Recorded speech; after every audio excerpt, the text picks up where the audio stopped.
কমেন্টসে লিখে জানিও আমাকে কিন্তু দেখতে কেমন লাগছে, ঠিক আছে? এই যে দুষ্টুটা আমার একদম রেডি হয়ে গেছে। ফার্স্টে একটা জামা মর্নিং এভরিওয়ান, কেমন আছো সবাই? মুগ্ধতা এন্ড মি চ্যানেলের নতুন আরও একটি ব্লগে তোমাদের প্রত্যেককে স্বাগত জানাই। আশা করছি যে যেখান থেকে আজকে আমার এই ব্লগটি কন্টিনিউ করছো তোমরা সবাই খুব ভালো আছো, সুস্থ আছো, আমরাও খুব ভালো আছি। তো আজকে হচ্ছে রবিবার, ঘড়ির কাঁটা এখন সকাল 10টা 10। তো সকালের যা কাজকর্ম থাকে সব শেষ, মাম্মামকেও খাইয়ে দিয়েছি, এখন আমরা ব্রেকফাস্ট করব। তো চলো আমার সাথে সাথে তোমরাও এই ভিডিওটি কন্টিনিউ করতে থাকো, আর আমি চেষ্টা করব আজকে একটু সুন্দর একটা ব্লগ তোমাদেরকে উপহার দেওয়া, ঠিক আছে? তো চলো, এই দেখো মাম্মাম এখানে এসে দাঁড়িয়ে আছে। হ্যালো করো। ও যেহেতু ওর এখন খাওয়া দাওয়া শেষ, তো ব্রেকফাস্ট হয়ে গেছে, ও এখন একটু নিচে যেতে চাইছে, আমি জাস্ট ওকে ঘুরিয়ে নিয়ে আনলাম। তো আজকে ব্রেকফাস্টে ছিল ম্যাগি, যদিও আমি বানাইনি, আমার হাজব্যান্ড বানিয়েছে। তো আমি চা আর ম্যাগি একসাথে খেয়ে নেব। আর মাম্মাম তো খুব কান্নাকাটি করছে, যদিও এখন ও একটু শান্ত। কারণ কি হয়েছে বলো তো, ওকে তো আমি একটু নিচে নিয়ে গিয়েছিলাম, তোমাদেরকে বললামই। তো ওকে নিচে নিয়ে আনলাম জাস্ট এক্ষুনি, আর ও কিন্তু ওর হয়নি, ও আবারও যেতে চাইছে। ওকে আমি ব্রেকফাস্ট করিয়ে ওকে একজোড়া জুতো পরিয়ে দিয়েছিলাম, আর ও জুতোটা পরতেই ও বুঝে গেছে যে ওকে এখন নিচে যেতে হবে। আসলে কি হয়েছে, অনেক দিন ধরেই ওর পাপা ওকে একটু নিচে নিয়ে ওকে একটু ঘুরিয়ে আনছে, বলে যে বাচ্চা মানুষ তো, বাইরের যদি একটু রোদ হাওয়া বাতাস না খায় তাহলে কি করে হবে। আর প্রতিটা দিন প্রতিটা 24টা ঘন্টা মেয়েটা তো ঘরের ভেতরে বন্দিই থাকে, তাই না? একা একা খেলে, টিভি দেখে, তো কত আর একা একা খেলবে আর টিভি দেখবে। তো ওর পাপা যখনই সময় পায় মাঝে মধ্যে প্রতিটা দিন চেষ্টা করে একটু নিচ থেকে ঘুরিয়ে আনতে, বা যদি কখনো দোকানে যাওয়ার থাকে আর কি, তখন ওকে সঙ্গে করে নিয়ে যায়। তাতে করে কি হয়, ওর একটু বাইরে যাওয়াও হয়। আর শনিবার রোববার করে তো ওকে আমরা বাইরে নিয়ে যাই, এটা তো যেতেই হবে। আর বাকি সপ্তাহে 5 দিন যখনই সকাল দিকে ওর পাপা একটু সময় পায় তখন কিন্তু ওকে নিয়ে যায়।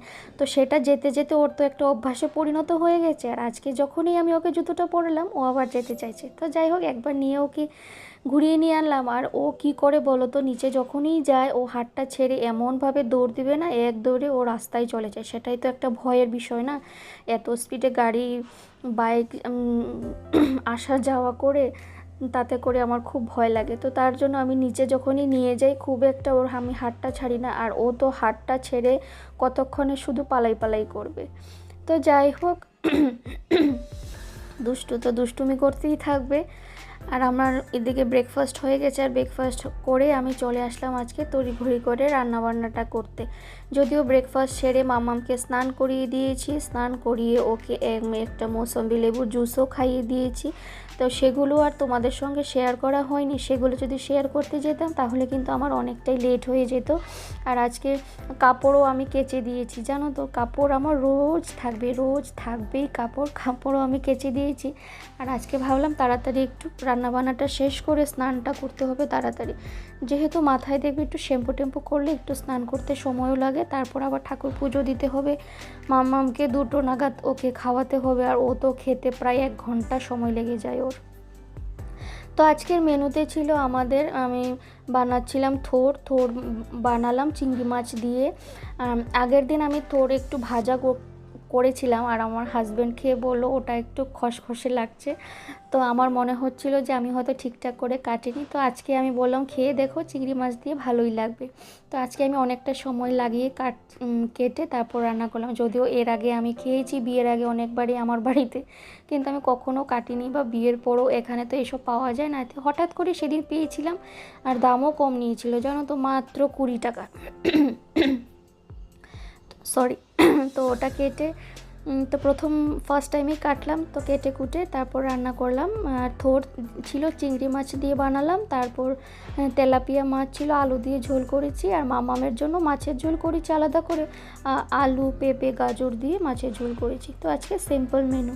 তো রান্নাবান্না শেষ, ঝটপট একদম রান্নাবান্না শেষ করে তারপর একদম চুলা টোলা সব কিছু মুছে পরিষ্কার করে নেব।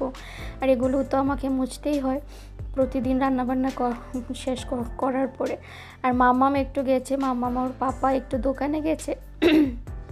আর এখন ঘড়ির কাঁটায় অলরেডি 1:15 হয়ে গেছে, আর খুব জোরে বৃষ্টিও আসছে জানো তো, একদম অন্ধকার মেঘলা করে বৃষ্টিটা আসছে, জানি না কি হবে। রাতে রাতে আবার এক জায়গায় যাওয়ারও আছে। তো যাই হোক, আজকে রোববার দিন, একটু তো ভালো মন্দ রান্না করতেই হতো, তার জন্য আমি ওকে আগেই বলে রেখেছিলাম যে একটু চিংড়ি মাছ এনো। তো অনেক দিন হয়ে গেছে জানো তো চিংড়ি মাছটা কিন্তু খাওয়া হচ্ছে না। আর আমি ভেবে রেখেছিলাম যেহেতু থোড়টা আমি নিয়ে আসলাম, তার জন্য একটু চিংড়ি মাছ দিয়ে বানাবো। তো দেখো আমার এখানে থোড় চিংড়ি মাছ দিয়ে একদম রেডি, যদিও খুবই একটুই হয়েছে, অল্পই হয় থোড় রান্না করার পরে। আর এখানে আছে মামামের মাছের ঝোল, আর এখানে আছে আমাদের জন্য মাছের ঝোল, যদিও আমি আবার চাল কুমড়োর পোড়াও করেছি, সেটা শেয়ার করা হয়নি। দেখতেই পেলে আমার রান্নাবান্না শেষ, একদম তাড়াহুড়ো করে আজকে রান্নাবান্নাটা কমপ্লিট করলাম। তো চলো এখন স্নান টান করে আসি। কয়েকটা কাপড় ভিজিয়ে রেখেছি মামাম, ওগুলোকে কেচে দিয়ে তারপর চলে যাবো স্নানে। আর মামাম ওর পাপা এখন ঘরে নেই, ওরা গেছে তো দোকানে, ওরা আসুক তারপর যাবো স্নানে। একা ঘর ফেলে তো আর যেতে পারবো না। চলো পরে আবার দেখা হচ্ছে। গুড ইভিনিং এভরিওয়ান, এখন ঘড়িতে বাজে রাত 8টা। তো দেখো আমি একদম সাজুগুজু করে রেডি হয়ে গেছি, তো যাচ্ছি একটা বার্থডে পার্টিতে। তো আগের দিনের কালকের ব্লগে হয়তো তোমাদেরকে আমি বলেইছিলাম যে একটা বার্থডে পার্টির নেমন্তন্ন এসেছে, তার জন্য গিফট কিনতে গিয়েছিলাম, তো সেই পার্টিতেই যাচ্ছি। তো চলো আমার সঙ্গে তোমরাও যাবে, যদি কিছু আমি শেয়ার করতে পারি তো আমি তোমাদের সঙ্গে শেয়ার করব, ঠিক আছে? চলো দাঁড়া মাম্মামকে একবার দেখিয়ে দিই। এই যে দুষ্টুটা আমার একদম রেডি হয়ে গেছে। ফার্স্টে একটা জামা লাগিয়ে দিলাম, ওটাও পরবে না, তারপর আরেকটা জামা ও লাগালো, একটা জুতো পরিয়েছিলাম, ও জুতোটাও পরবে না। আসো এদিকে। আর হ্যাঁ, কমেন্টসে লিখে জানিও আমাকে কিন্তু দেখতে কেমন লাগছে, ঠিক আছে? চলো। Happy birthday, happy birthday, Monday. Happy birthday, Monday. Happy birthday to you.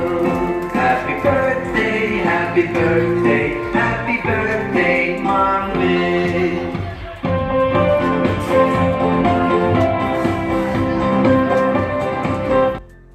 তো এই ফাংশন হলটা না আমাদের বাড়ি থেকে অনেকটাই সামনে, এই ধরো 5 থেকে 10 মিনিট লাগে বা তার চেয়েও কম হাঁটা পথ। যদিও আমরা 3জন স্কুটিতেই গিয়েছিলাম, আর ওনাদেরকে দেখে না আমাদের মামামের প্রথম জন্মদিনের কথা মনে পড়ে গিয়েছিল। আমরা দুজন যে ফাংশন হলে মামামের জন্মদিন হয়েছে, ওটা আমরা দুজনেই নিজের হাতে করেই সাজিয়েছিলাম। তো যাই হোক, তোমাদের সঙ্গে আর কোনো কিছু শেয়ার করতে পারিনি। এই ছোট্ট বেবিটাকে যখন গিফট দিতে গিয়েছিলাম তখন আমরা 3জনে একটা ছবিও তুলেছিলাম।